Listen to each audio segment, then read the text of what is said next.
목표를 두고 공부를 하시고 읽으시기를 바라겠습니다.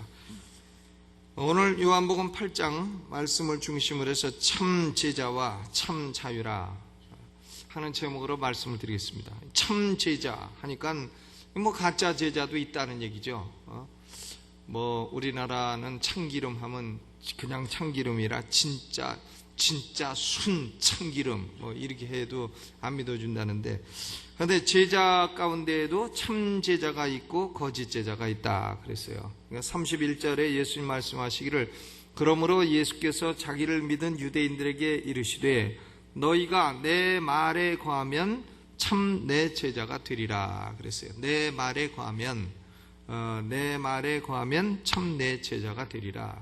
그러니까 이것은 거한다 하는 말이 abide는 continue, 계속된다. 즉 하나님의 말씀이 너희 영혼에 계속해서 머물러 있으면 너희는 내 참 제자가 된다 하는 얘기죠. 그러니까 거짓된 제자는 하나님 말씀이 그 영혼 안에 계속 머물러 있지 않다는 겁니다. 참 제자는 하나님 말씀이 계속해서 그 영혼 안에 머물러 있다는 거예요. 예수님이 씨 뿌리는 비유에서도 말씀하셨죠. 마태복음 13장에 보면 씨는 복음의 말씀이라. 그런데 밭에 따라서 결과가 달라진다는 겁니다. 길가밭에 뿌려놓으면 길가밭은 새가 와서 먹어가요. 그러니까 말씀이 어떻게 됐냐? 없어졌어요. 누가 가져갔냐? 새가 가져갔어요. 그 새는 뭐냐 하면 바로 마귀라 그랬습니다. 또 돌밭은 씨가 떨어지면 조금 싹이 나는 것 같은데 햇빛이 좀 쬐고 하면은 그만 싹도 없어지고 조금 난 것도 없어지고 해서 결국 열매를 맺을 수가 없다 그랬어요. 그러니까 뿌리를 내리지 못하는 거죠. 말씀이 뿌리를 내릴 수 없는 것이 돌밭이에요. 말씀이 들어오면 마귀가 가져가는 것은 길가밭이에요. 그러니까 말씀이 영혼에 거하지 못한다는 거죠. 또 가시떨기밭은 씨가 떨어져서 싹이 나고 해서 막 자라지만 가시가 그만 다 덮어버려요. 다 덮어버리는데 가시란 것은 뭐냐? 세상 염려와 재리의 유혹과 그 다음 세상의 일락 혹은 쾌락이라. 그러니까 세상 염려하고 돈 벌고 세상 쾌락 누리고 하다가 그만 가시떨기가 말씀에 나는 싹을 다 덮어버려가지고 싹도 죽고 뿌리도 죽고 그래버렸다. 그러니까 결국은 말씀이 영혼 안에 거하지 못하게 됐다 하는 거예요. 그러면 예수님 말씀에 좋은 밭에 떨어져야 말씀이 뿌리를 내리고 또 자라고 싹이 나고 열매를 맺게 돼서 어떤 사람은 100배, 어떤 사람은 60배, 어떤 사람은 30배 열매를 맺게 된다 그랬습니다. 거기 30절에 보면 이 말씀을 하심에 많은 사람이 믿더라 그랬어요. 믿더라. 믿긴 믿는데 그 사람들이 다 제자는 아니더라는 겁니다. 믿긴 믿는데 말씀이 딱 떨어져서 믿습니다 하지만은 그 말씀이 그 사람 속에 뿌리를 내리지 못하더라는 거예요. 그래서 그런 사람들은 말씀이 믿는다 하면서도 뿌리를 내리지 못하고 조금 환난이 오면 떠나가 버리고 조금 세상 염려 재리의 유혹이 오면 떠나가 버리고 그런 사람들은 말씀이 그들 영혼 안에 지속되지 못한다는 거예요. 그러면 그런 사람은 참 제자가 아니라는 것입니다. 요한복음 6장 66절에도 예수님을 따르긴 따르지만 겉으로 보면 제자라고 불리웠지만 많이 물러간 사람들이 있다 그랬어요. 이러므로 제자 중에 많이 물러가고 다시 그와 함께 다니지 아니하더라. 오병이어의 기적을 통해 가지고 떡도 얻어먹고 물고기도 얻어먹고 할 때는 참 재미도 있고 기적도 보니까 놀랍기도 하고 해서 예수님을 따라다녔는데 너희가 내 살을 먹고 내 피를 마시지 아니하면 내 제자가 되지 못한다 하니까는 말씀 듣다가 아이고 무슨 말인지 모르겠다 하고서는 이제 더 얻어먹을 떡도 없고 얻어먹을 물고기도 없고 가야 되겠다 해서 예수님을 떠나고 다시는 함께 다니지 아니하더라. 이런 사람들을 가리켜서 거짓된 제자라 하는 것입니다. 신약성경에 바울과 함께 다녔던 사람 가운데에도 거짓된 제자가 있어요. 대표적인 사람이 데마죠. 디모데후서 4장 10절에 데마는 이 세상을 사랑하여 나를 버리고 데살로니가로 갔고. 그러니까 데마를 보면은 꼭 생각나는 노래가 있어요. 아리랑이죠. 나를 버리고 가시는 님은 심리도 못 가서 발병 난다. 저는 어려서 발병 나는 게 뭐 그렇게 대단한 병인가 그런데 발병이 이거 큰 병입니다. 발병이요, 그게 통풍이라는 병인데 몸에 요산이 심장 가까이에 있으면은 심장이 멈추게 돼요. 그러니까 요산을 심장에서 제일 먼 데다 밀어놔요. 제일 먼 데가 어디냐? 발가락 끝입니다. 그러니까 발가락 끝에 요산이 쌓이게 되면은 뭐 바람만 싹 불어도 아프다고 해가지고 그걸 통풍이라고. 이 요산이 관절 같은 데 쌓이게 되면 밤에 그냥 쿡쿡쿡 쑤셔가지고 잠을 못 자는 게 요산 수치가 높아져서 그런 거예요. 그러니까 이 관절이 막 쿡쿡쿡 쑤시고 일도 없이 막 쑤신다 그러면 가서 요산 검사를 해보시고 요산을 치료하는 약을 잡수시면 좋아지고 고기나 생선 많이 잡수시면 안 됩니다. 그런 사람은. 그런데 이 데마가 세상을 사랑하여 가버렸다. 그러니까 바울과 같이 다니다가 처음엔 제자인 것 하다가 나중에는 결국 제자가 아니라는 걸 드러내게 됐다 하는 거예요. 가장 극심한 경우는 예수님의 제자 가운데서 누구입니까? 가장 극심한 경우, 제자로 훈련 다 받고 나서 도망가 버린 인간, 예수님 팔아먹은 인간, 가룟 유다는 예수님 12제자 가운데 하나고, 심지어는 제자들의 그 재정을 맡았고 돈 관리를 다 하고 했는데, 다른 제자가 가만히 보니까 5만 원짜리 사고 10만 원 영수증 끊고 맨날 그 짓을 한단 말이에요. 그러니까 띄어먹고 술술 자기 주머니에 착복하고 이런 짓을 하니까 다른 제자들이 저거 좀 이상하다, 속으로 이상하다 이렇게 생각하는데 결국은 예수님을 팔아먹고 배반한 제자가 되었습니다. 그러니까 믿는다 말은 해도요, 말씀이 그 사람 심령 가운데 뿌리를 내리고 자라고 열매 맺고 이렇게 되지 않으면 그 사람은 참 제자가 아니라는 거예요. 이것은 뭐 행위 구원서를 말하는 거냐? 그건 아니죠. 그건 아니고 구원은 오직 그리스도를 믿는 믿음으로 되는 것입니다. 그러나 참된 믿음은 어떤 거냐면 바로 참된 믿음이란 말씀이 잠깐 떨어져 있다가 뭐 다 없어져 버리는 그런 믿음이 아니고, 말씀이 그 사람 영혼 가운데 계속해서 뿌리를 내리고 싹을 내고 열매 맺는, 그것을 예수님 말씀하시기를 너희가 내 말에 거하면, if you abide in my word, abide란 단어를 쓴 거예요. 계속해서 말씀이 너희 영혼 가운데 거하면 너희는 참 제자가 된다 그랬어요. 사도 베드로도요, 예수를 조금 믿는 척 하다가 그만 도로 세상으로 돌아가 버리는 사람들을 이렇게 말했습니다.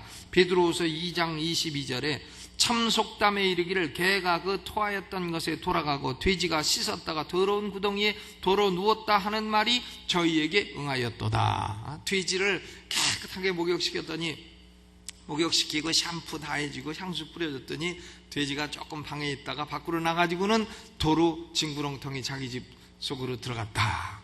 이것이 바로 예수 믿는 척 조금 하다가 다시 세상으로 돌아간 참된 제자가 아닌 사람들에 대해서 베드로가 한 말인 것입니다. 그러면 주님이 여기서 말씀하시는 건 뭐냐면은, 진실로 구원받고 진실로 참 제자가 되는 사람들은 하나님의 말씀이 그 안에 들어와서 말씀이 계속해서 거한다는 거예요. 말씀이 계속 거하고 말씀이 뿌리를 내리고 또 싹을 내고 열매를 맺는 사람은, 그 사람은 참 제자이다 하는 것입니다. 그러니까 어떤 사람은 부흥회 때에 막 눈물 콧물 흘리고 뭐 은혜 받았다고 뭐 하다가 한 일주일 뒤 되면 도로 술집 가서 퍼머시고 있는 사람이 있어요. 그건 뭐 순 가짜죠. 그러니까 그런 가짜 제자가 되지 마라. 미국의 사람들 통계에 따르면 70%가 미국의 그리스도인들이라고 합니다. 근데 70%가 교회를 다닌다 하는데, 사실은 그 가운데 절반만이라도 참 제자면은 완전히 달라지는 거예요. 근데 아마 절반도 아닐 겁니다. 그냥 교회에 나왔지 참 제자가 되지 않은 사람들도 대단히 많다는 것이에요. 그런데 참 제자는 특징이 뭐냐면 참 제자에게는 자유가 있다는 겁니다. 참 제자에게 뭐가 있다고요? 자유가 있다. 자유. 그러니까 예수님이 32절에 진리를 알지니 진리가 너희를 자유케 하리라 그랬어요. 자유케 하리라. 또 36절에 그러므로 아들이 너희를 자유케 하면 너희가 참으로 자유하리라. 그러니까 참된 제자, 참된 하나님의 자녀들은 뭐가 있다고요? 자유가 있다. 여러분, 오늘날 자유가 얼마나 중요한 거예요. 우리는 정치적인 자유, 시민적인 자유, 그런 것도 대단히 중요합니다. 언론, 출판, 집회, 결사의 자유, 신체의 자유, 거주 이전의 자유, 직업 선택의 자유, 얼마나 중요해요. 주거의 자유, 사생활의 자유, 통신의 자유, 종교의 자유, 양심의 자유, 언론 출판의 자유, 학문의 자유, 재산권의 자유. 얼마나 중요합니까? 이거 다 자유권이죠. 자유권인데 대단히 중요합니다. 그런데 이런 자유권도 참 얼마나 얻기가 어려운 일이에요. 지금 북한 사람들은 그런 자유가 없잖아요.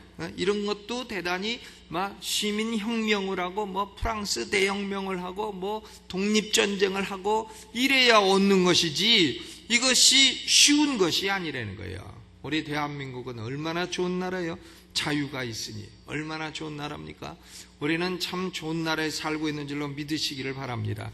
그런데 예수님은요, 이런 정치적인 자유, 시민적인 자유를 말씀하시는 게 아니에요.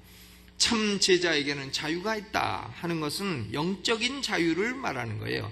이 유대인들은 예수님이 진리를 알지니 진리가 너희를 자유케 하리라 하니까 그것을 정치적인 차원에서 받아들입니다. 33절에 저희가 대답하되 우리가 아브라함의 자손이라 남의 종이 된 적이 없거늘 어찌하여 우리가 자유케 되리라 하느냐. 뭘 자기네가 종이 된 적이 없어요. 종이 된 적이 있지. 바벨론의 포로도 되고 애굽의 포로도 되고 종이 된 적이 있는데도 종이 된 적이 없다 그래요. 사실 있는데.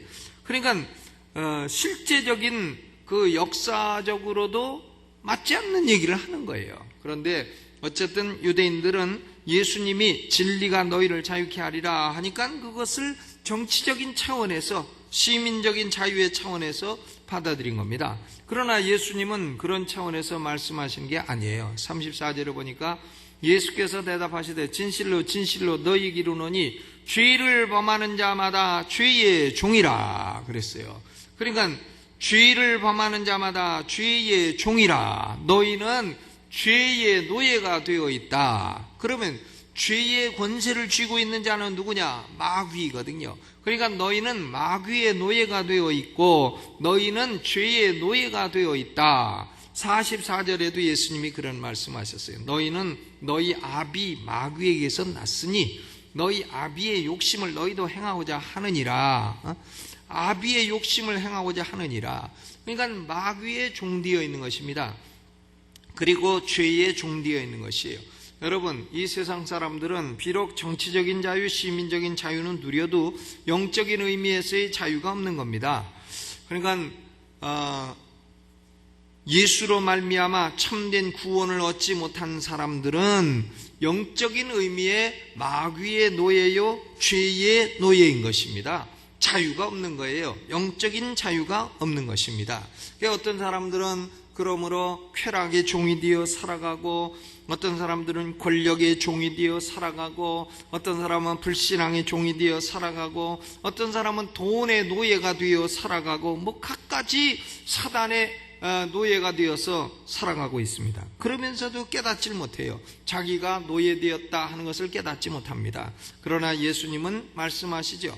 진리를 알아야 진리가 너희에게 자유를 준다 하는 것입니다.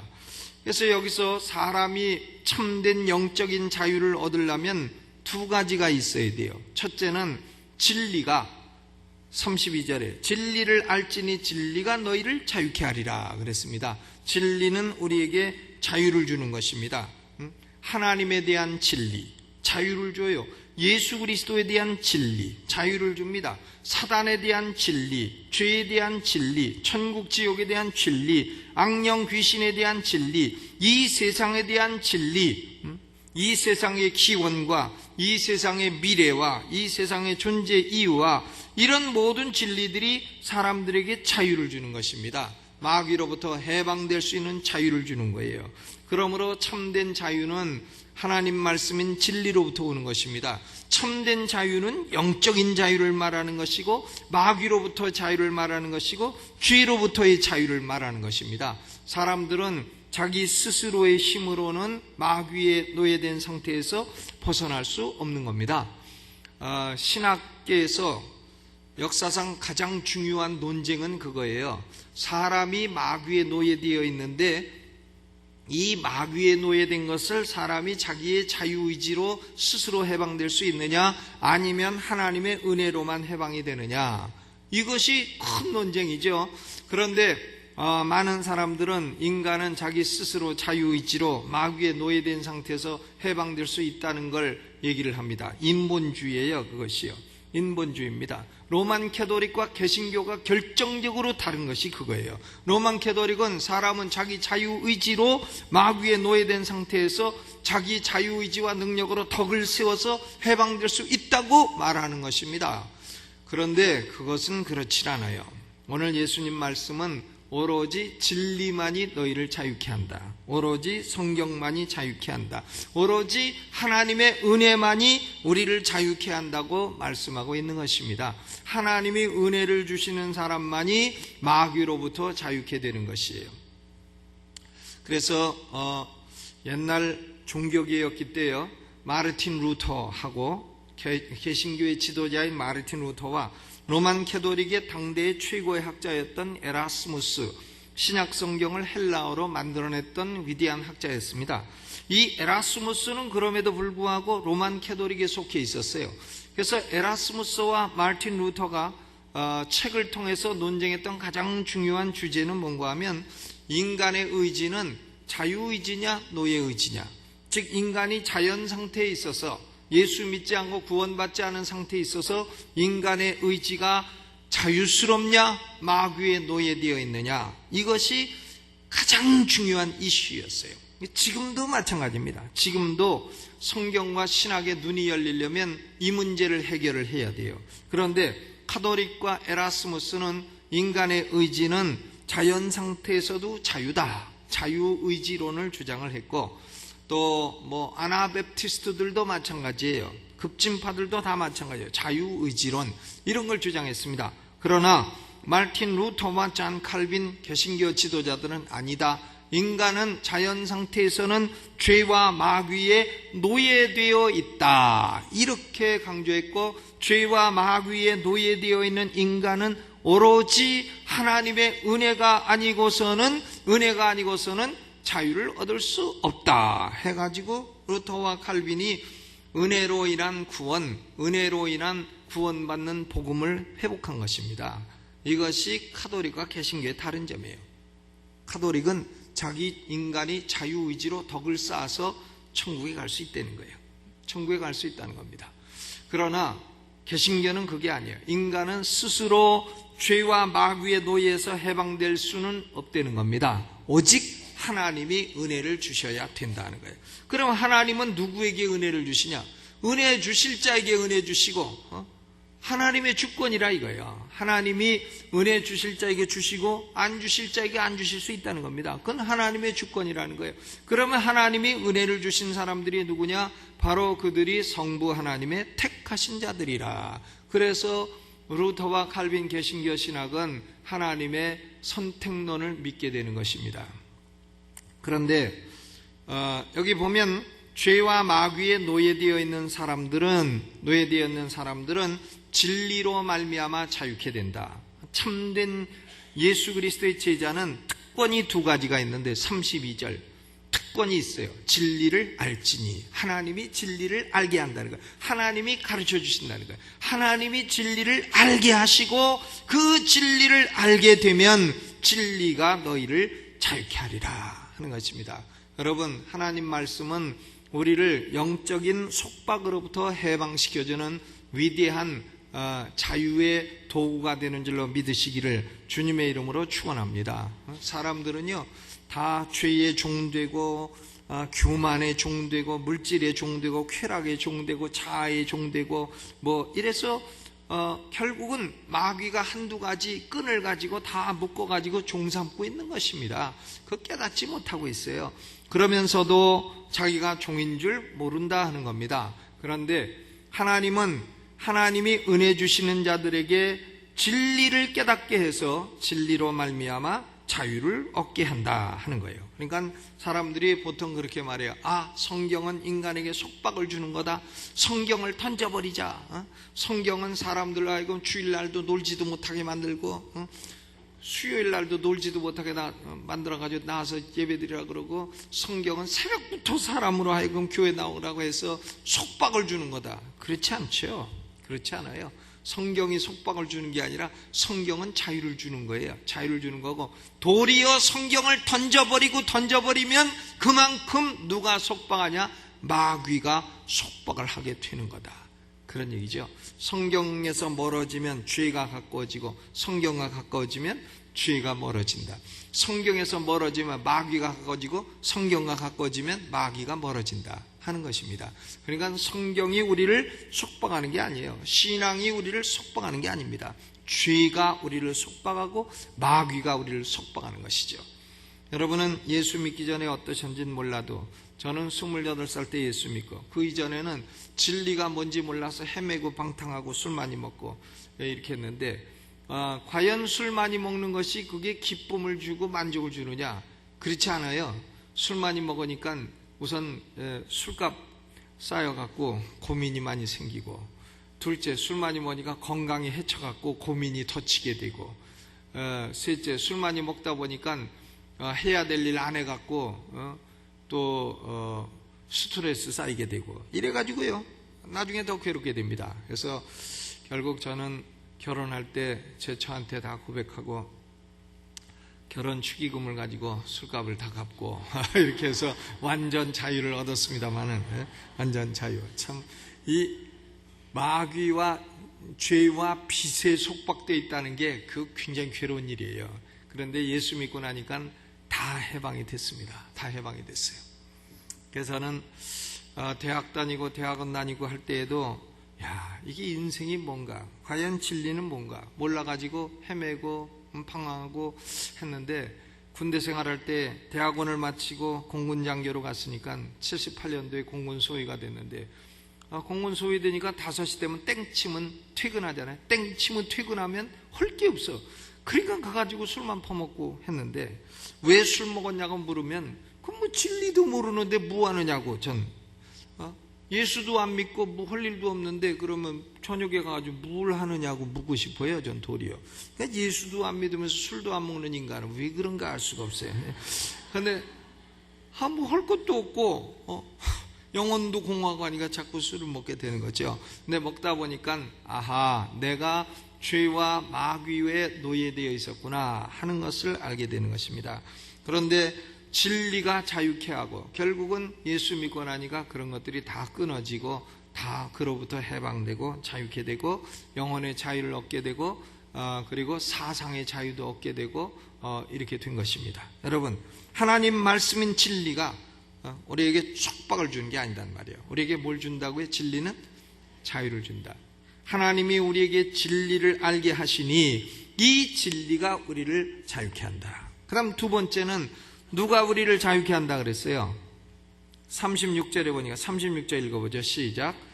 그러므로 아들이 너희를 자유케 하면 너희가 참으로 자유하리라. 여기 아들은 누구예요? The Son, 대문자로 된 The Son, 예수 그리스도입니다. 그러니까 육신적으로 뭐 아브라함의 자손이다, 유대인이다, 그런 외적인 것만 가지고는 안 된다는 거예요. 반드시 하나님의 아들이 자유를 주어야 자유하게 된다 하는 거예요. 하나님의 아들이 자유를 주어야 자유하게 된다. 로마서 8장 21절에 그 바라는 것은 피조물 더 썩어지며 종노릇한서 해방되어 하나님의 자녀들의 영광의 자유에 이르는 것이라 그랬어요. 하나님의 자녀들은 영광의 자유를 얻게 되는 겁니다. 근데 영광의 자유를 누가 주냐? 하나님의 아들 예수 그리스도가 주게 되는 거예요. 그러니까 아들 예수 그리스도가 영광의 자유를 주는데, 그게 무슨 의미인가 하면, 우리는 죄와 마귀의 종이 되어가지고 감옥에 갇혀 있는 것과 같아요. 감옥에 왜 갔냐? 감옥에 왜 갔냐? 그것은 죄가 있기 때문에 간 거예요. 죄는 민법적으로 보면 빚이라고도 할 수 있고, 형법적으로 보면 형벌의 원인이라고 할 수 있어요. 그런데 예수님이 뭘 해주셨느냐? 민법적으로 볼 때에 우리의 죄의 빚을 갚아주셨다고도 볼 수가 있고, 또 형법적으로 볼 때 우리가 받아야 될 형벌을 대신 치루어 주셨다고도 할 수 있어요. 그래서 교회 역사상 수많은 신학자들은 예수님이 우리를 위해 해주신 것을 어떤 분은 민법적으로 파악하고 어떤 분은 형법적으로 파악을 했어요. 중세기에 신학을 가리켜서 스콜라 신학이라 하는데, 스콜라 신학의 창시자가 누군가 하면 안셀름이라는 사람이에요. 안셀름, 바늘로 찔러도 피 한 방울도 안셀름이라고, 이름이 안셀름인데, 이 안셀름이요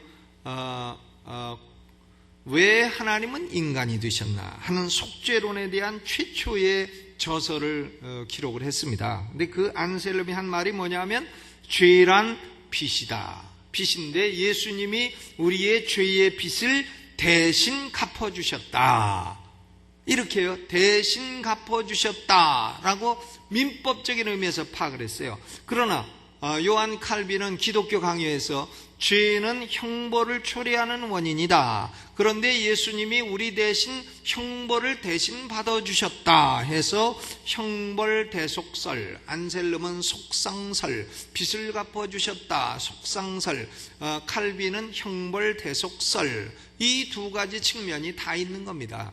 그러니까 예를 들어서 빚을 못 갚아서 감옥에 있다, 그럼 누가 빚 갚아주면 그 사람 나와야 안 나와요? 나와야지. 왜 빚 갚아준데 괜히 거기 앉아있어요? 아이고 여기 있으니까 옷도 공짜로 주고 밥도 공짜로 줘서 나는 여기가 좋사오니 하고 앉아있는 사람 말고, 그래도 나가라 그러죠.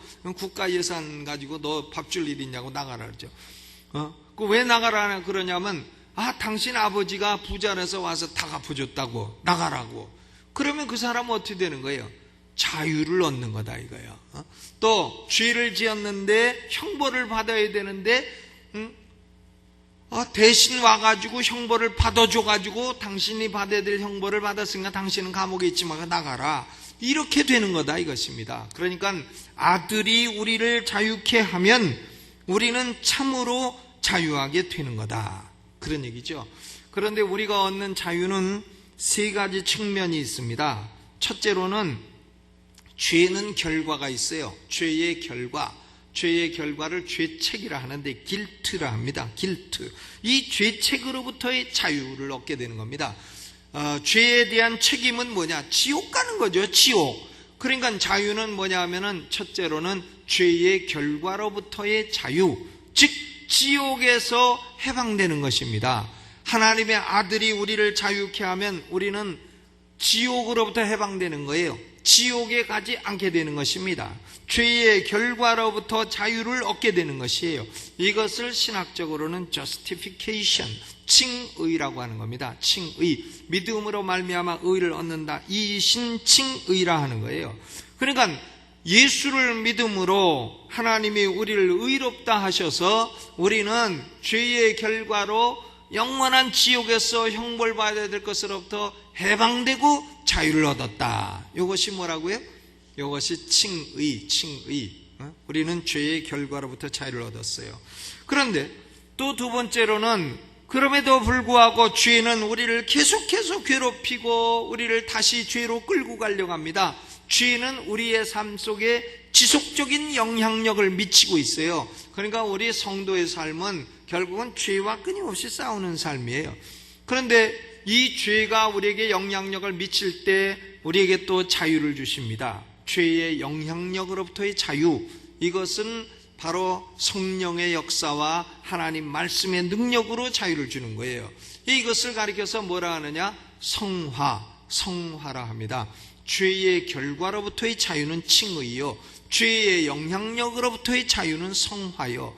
그런데 우리가 이제 이 땅에서는 싸우다가 어떤 때는 약해서 넘어졌다, 헐딱 넘어졌다, 아이쿠 아니구라고 또 다시 일어났다, 싸웠다가, 의인은 7번 넘어져도 8번 일어난다고, 7번 넘어졌다 8번 일어났다, 7번 넘어졌다 8번 일어났다 하지만, 우리가 이 땅에 영원히 살 건 아니고 이 육신을 벗어버리고 천국 가게 되면 그때는 죄의 존재 자체로부터 자유롭게 되는 것입니다. 그걸 가리켜서 뭐라 합니까?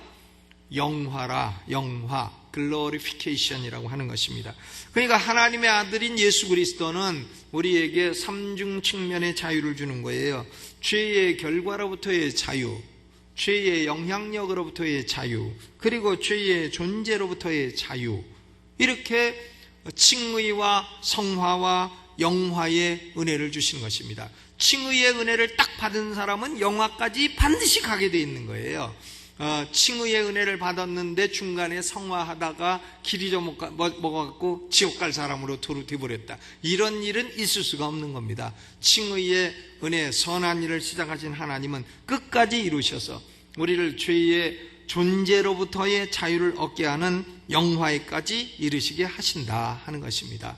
여러분, 칭의, 성화, 영화는 우리에게 주시는 분이 계시죠. 이것은 돈으로 사는 것도 아니고 이것은 뭐 혈통으로 되는 것도 아니고 오로지 하나님의 아들만이 우리에게 이 참 자유를 주는 것입니다. 그러므로 아들이 우리를 자유케 하며 우리가 자유케 되리라 했어요. 근데 하나님의 아들을 믿는 사람은 또 거기 보니까 35절에요. 이런 말씀도 있어요. 종은 영원히 집에 거하지 못하되 아들은 영원히 거하나니 그랬어요.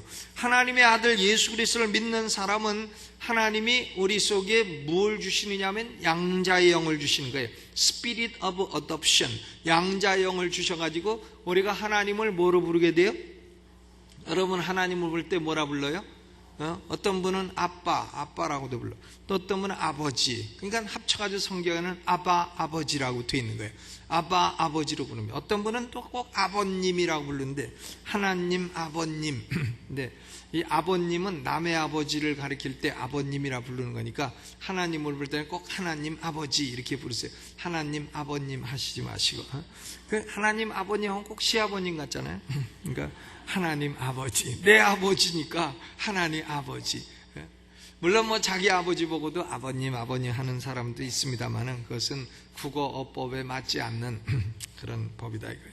그러니까 우리는 예수 그리스도로 말미암아 하나님의 아들이 되었어요. 양자의 영을 받아 아버지라 이렇게 부르게 되었고, 아들이 되었기 때문에 하나님의 집에 영원히 거하게 되는 것입니다. 천국에 가게 되는 거예요. 우리는 지옥으로부터 해방되어 천국에 가게 되는 줄로 믿으시기를 주의 이름으로 축원합니다. 그러니까 사람이요, 자유를 얻게 되는 것은 딱 두 가지예요. 첫째는 진리요, 둘째는 예수 그리스도라. 예수 그리스도와 진리는 결국은 하나예요. 그렇죠? 내가 곧 길이요 진리요 생명이니 나로 말미암지 않는 아버지께로 올 자가 없느니라 그랬습니다. 그러므로 우리가요, 이 성경과 신앙을 나는 어찌하여 어렸을 때부터 어머니가 모태로부터 교회 다녀가지고 모태 신앙이 돼갖고 내가 교회를 떠날라 해도 딴 데 아는 사람도 없고 갈 데도 없고 나는 교회에 이렇게 속박이 되었나, 이렇게 생각하지 마시라 이거예요. 그것은 아주 잘못된 생각이고, 속박하는 자는 누구냐? 마귀요. 속박하는 것은 뭐냐? 죄라. 누구든지 죄를 짓는 자마다 죄의 종이 된다. 죄는 결국은 종이 되는 겁니다. 종이 되죠. 여러분, 죄 짓고 참 남에게 참 돈 빌려서 안 갚고 그러면 그 사람 종이 되지 않아요? 죄 짓는 것은 곧 종이 되는 거라. 죄로부터의 노예, 마귀로부터의 노예, 이 노예 상태에서 해방시켜주는 분은 오로지 하나님 한 분이요, 하나님은 하나님의 택한 자들에게 은혜를 주심으로 진리를 알게 하고 하나님의 아들 예수 그리스도를 보내주심으로 우리의 죄값을 대신 갚으시고 우리의 받아야 될 형벌을 대신 받아주심으로 우리에게 죄의 결과와 죄의 영향력과 죄의 존재로부터 자유를, 해방을 얻게 하시는 줄로 믿으시기를 주의 이름으로 축원합니다. 여기서 예수님은 참된 제자의 특징은 뭐냐? 특징은 결국은 하나님 말씀이 그 속 안에 계속해서 뿌리를 내리고 거하는 사람이다. 하나님 말씀이 그 안에 거하는 사람이다. 오늘 이 저녁에 우리 스스로 물어봐야 될 것은 내 영혼 안에는 하나님 말씀이 거하는가? 나는 하나님 말씀이 내 영혼 속에 계속 뿌리를 내리고 또 싹을 내고 열매를 맺고 있는가, 이것을 생각해 보시는 좋은 시간 되시기를 주의 이름으로 축원합니다. 우리 찬송 부르면서 준비하신 예물 있으십니까?